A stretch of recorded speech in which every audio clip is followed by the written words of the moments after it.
Welcome to Kishore academy.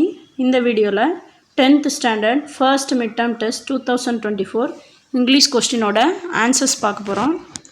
First synonyms. So சினானிம்ஸ்னால் meaning, பொருள் தருக. யாங்க்டு, புல்டு, பிடிச்சி இழுக்கிறதுன்னு சொல்லுவோம்ல அதான் யாங்க்டு, புல்டு. டிஸி, ஃபெயிண்ட், மயக்கமாக வருதுன்னு சொல்லுவோம்ல, தலை சுத்திரமாக இருக்குன்னு அதான் dizzy, faint. Cackle, sharp noise, கேக்கிள்னால் ஒரு மாதிரி கூக்குரல் இடுறதுன்னு சொல்லுவோம்ல, அதே மாதிரி sharp noise, cackle, sharp noise. Antonyms எதிர்ச்சொல், ஆப்போசிட்னு சொல்லுவோம். மார்க்கிங்லி, ரெஸ்பெக்ட்ஃபுல்லி. மார்க்கிங்லினா ஒருத்தங்களை கிண்டல் பண்ணுவாங்க இல்லையா, மரியாதை இல்லாமல் அது. ஸோ ரெஸ்பெக்ட்ஃபுல்லினா மரியாதையோடு நடத்துறது.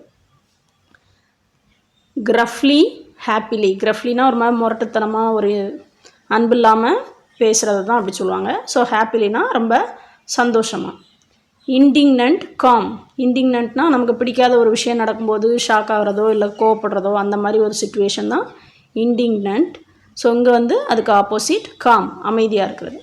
Choose the appropriate plural form of lorry. லாரியோட ப்ளூரல் ஃபார்ம் ஒய் வந்ததுனால ஸோ ப்ளூரலில் நம்ம என்ன செய்வோம், ஒய் எடுத்து ஐஇஎஸ் சேர்ப்போம். Lorry, லாரீஸ்.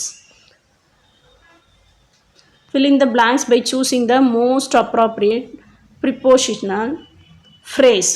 So he did not turn up. So அவன் திரும்பலை. dash his busy schedule. So கீழே இருக்கிற மீனிங் எல்லாம் பார்த்தோன்னா கரெக்டான ஆன்சர் இந்த டியூ டு. ஸோ அவனோட பிஸி ஷெட்யூல் இருக்குது, அதனால் அவனால் திரும்ப கூட முடியலை. Complete the following sentence using suitable modals. So it dash rain tomorrow. So it may, ஒருவேளை நாளைக்கு மழை வரலாம். It may rain tomorrow. Complete the following sentence using suitable article. So ஆர்டிக்கலில் நமக்கு ரூல்ஸ் தெரியும். ஏ ஆன், ஏ ஆன் எங்கெல்லாம் போடுவோம், வவ்வல்ஸோட சவுண்டும் லெட்டர்ஸும் வரணும். ஸோ அங்கே எம் கான்சோனன்ட் தான், பட் அதோட sound vowel sound A, MLA. So my uncle is on MLA. Thank you.